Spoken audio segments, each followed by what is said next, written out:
tout le monde! Aujourd'hui, je voulais vous parler de santé mentale. La santé mentale, on en parle de plus en plus. Je me dis que je peux parler de mon expérience à moi et comment j'ai vécu les choses. C'est parti! Moi, j'ai toujours été plus ou moins stressée par pas mal de choses, etc. Et je me ressentais pas forcément le besoin d'aller consulter, de voir un professionnel à ce niveau-là. J'en ressentais pas particulièrement le besoin. Et puis il y a un jour où j'ai vécu, j'étais assez jeune, je crois que j'étais au lycée. Au lycée. Ouais, au lycée. J'ai vécu une sorte de dépersonnalisation. Je sais pas si des gens voient ce que c'est, mais c'est un peu comme... En gros, t'as l'impression que t'es pas maître de ton corps. C'est comme si t'étais observateur de ta propre vie, de ce qui se passe à ce moment-là. Et ça a duré bien une journée entière. Et c'était... J'étais là, je mangeais, mais c'est comme si j'étais pas là. Je sais vraiment pas comment expliquer ce sentiment qui était hyper particulier.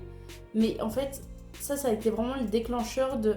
Je me suis dit, j'ai besoin de voir quelqu'un, j'ai l'impression que je suis folle, j'ai l'impression que ça va pas. Et du coup, j'ai pris rendez-vous déjà avec mon médecin et j'ai dit, là, j'ai l'impression que je suis folle, enfin, ça va pas du tout. Et donc, il m'a dirigée vers d'abord une psychologue, donc avec qui j'ai beaucoup parlé, etc. J'ai essayé de mettre des mots sur ce que j'avais. En fait, ça m'a fait beaucoup de bien, mais d'après elle, j'avais besoin d'un réel traitement, en fait. Donc, elle m'a dirigée vers une psychiatre. Je suis suivie déjà, du coup, depuis le lycée, oui, du coup. Et, et j'ai vu beaucoup de professionnels différents. J'ai pris des traitements différents. Je suis passée par une dépression. Donc voilà, mon premier traitement, ça a commencé par là parce que ça allait pas du tout et je me sentais pas bien. Et on va dire que la première fois que j'ai vu le psychiatre, du coup, j'ai fondu en larmes. Je parlais comme ça m'a... Et j'arrivais plus en fait. Les mots sortaient plus et juste je pleurais et je pleurais. Et en fait, il m'a dit oui, je vous sens vraiment déprimée, je vous sens mal. Bah écoutez, on va commencer par un traitement, c'était des antidépresseurs. Et, euh, et voilà, ça a beaucoup évolué avec le temps. J'avais des tendances un peu paranoïaques, hypochondriaques aussi. Euh, En fait, j'ai pas de mots précis sur ma situation, on va dire, sur ce que j'ai précisément. Je crois que dans le fond, j'ai jamais vraiment voulu savoir. Vous voyez, je vois les professionnels, je parle avec eux, j'essaye de comprendre mieux comment gérer mon stress, etc. Et rien qu'en parler, ça fait un bien fou. Et après, les médicaments, tout le monde n'est pas toujours d'accord là-dessus. Il y en a qui pensent qu'il ne faut pas en prendre. Honnêtement, moi, personnellement, en tout cas, j'ai l'impression que ça m'a beaucoup aidé dans certains moments. Ça m'a vraiment soulagée. Mais c'est-à-dire que, par exemple, voilà, en fait, ça dépendait, c'était par période. Autant des fois, j'allais être plus paranoïaque, c'est-à-dire que je vais avoir des idées un peu délirantes, dans le genre... Je me souviens d'un épisode où j'étais chez moi, je vivais chez mes parents dans un appartement. Et en fait, j'étais persuadée pendant une période qu'il y avait des gens qui m'observaient. Donc je fouillais partout. Je me suis dit, on ne sait jamais, imaginer quelque chose de caché. Ou vous voyez ce genre de choses. Et en fait, c'est vrai que ça peut faire peur. On peut se dire, mais la personne est complètement folle, quoi. Et c'est ce que je me disais de moi-même. Ou que j'étais persécutée, etc. Donc voilà, c'était plus ce genre d'idée un peu paranoïaque qui me prenait. Et à d'autres moments, à d'autres périodes, c'était plus, par exemple, l'hypochondrie. Moi, ça se manifestait par j'ai une douleur quelque part et je vais paniquer pendant une semaine entière à propos de ça et je vais pas quitter ça. Enfin, ça va pas me quitter. Je vais être persuadée que j'ai quelque chose de grave et que je vais en mourir.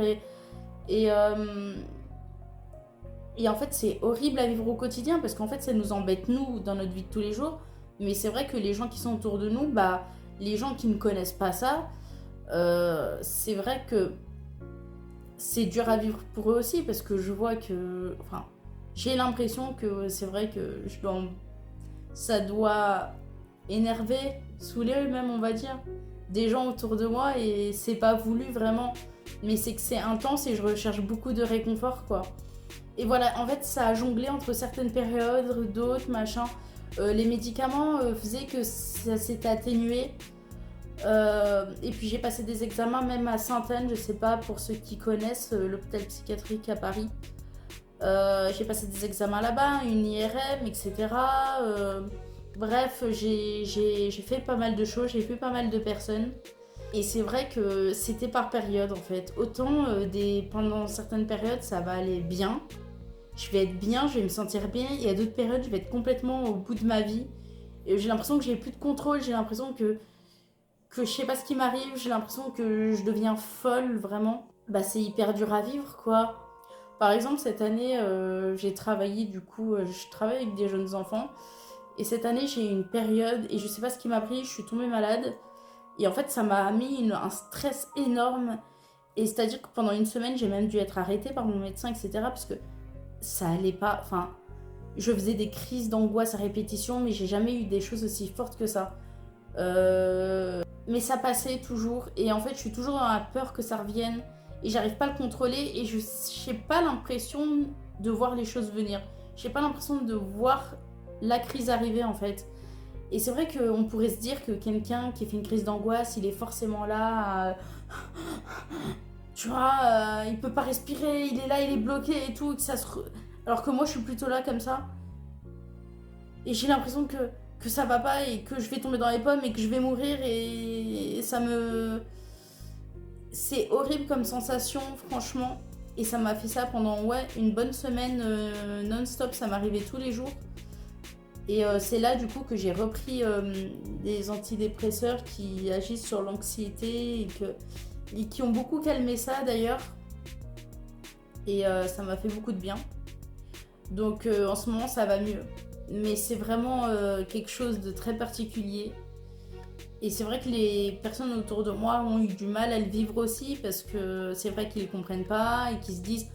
En fait, les gens pensent que on est un peu dans l'abus dans ce genre de moment, que on en fait trop en fait. Mais c'est pas voulu, c'est pas... J'en fais pas trop quand je suis comme ça, c'est vraiment que ça va pas en fait. C'est vraiment... Je ressens qu'il y a quelque chose de... Bref, je sais pas comment expliquer ça, mais on fait pas exprès. C'est pas voulu, on fait ça, on fait pas, on n'est pas dans cet état-là pour vous embêter. Et moi, en fait, la seule chose qui me calmait, c'est de prendre quelqu'un dans mes bras et je soufflais. Et ça me calmait. Mais parfois, je me réveillais en sursaut comme ça, en plein milieu de la nuit, et j'étais paniquée. Et voilà, il me fallait un câlin, il me fallait quelqu'un en fait. Il fallait que je sois avec quelqu'un. Genre, si j'étais toute seule, j'étais en panique. J'arrivais plus à prendre les transports, rien que prendre les transports. Je me souviens d'un trajet que j'avais fait. J'ai dû passer tout le trajet à côté de la fenêtre et je devais respirer à chaque fois que la porte du RER s'ouvrait parce que sinon j'y arrivais pas. En fait, je me sentais presque tomber dans les pommes et je luttais contre ça. Et en fait, les gens extérieurs se rendent pas compte à quel point c'est fort, ou les gens qui ne connaissent pas ça en fait se rendent pas compte à quel point c'est fort. Et surtout, les choses à ne pas dire dans ces cas-là, c'est mais arrête de stresser, sérieux, ou calme-toi, c'est bon, ou t'abuses un peu là quand même, ça va. Enfin, ce genre de phrases, faut juste pas les sortir, on fait pas, comme j'ai dit, on fait pas exprès. C'est plus fort que nous, c'est des choses qu'on a du mal à gérer. Avec le temps, on apprend à le faire, on apprend à vivre avec, ça c'est sûr. Mais c'est pas tous les jours facile non plus. Et puis, il faut juste comprendre ça, il faut juste voilà, essayer de nous aider, juste nous réconforter, nous dire t'inquiète pas, je suis là.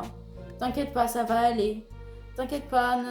Voilà, il faut être doux, il faut être compréhensif envers la personne qui vit ce genre de choses. Parce que pour elle, c'est vraiment dur. Voilà, ça, je trouve que c'était super important à dire. Maintenant, les causes, pourquoi on est comme ça, pourquoi parfois notre santé mentale, elle débloque en fait. Pourquoi c'est comme ça. J'ai pas eu de réponse personnellement sur moi.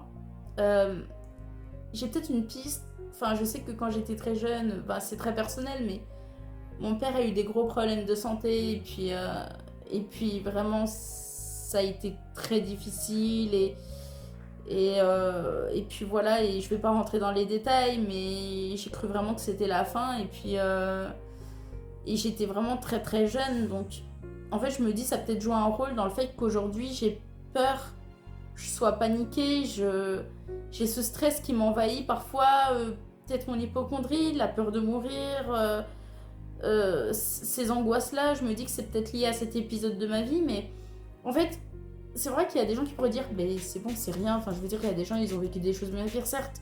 Il y a beaucoup de gens qui ont vécu des choses bien pires, j'en connais autour de moi, et honnêtement, je sais même pas comment ils ont fait, et puis moi, je les admire.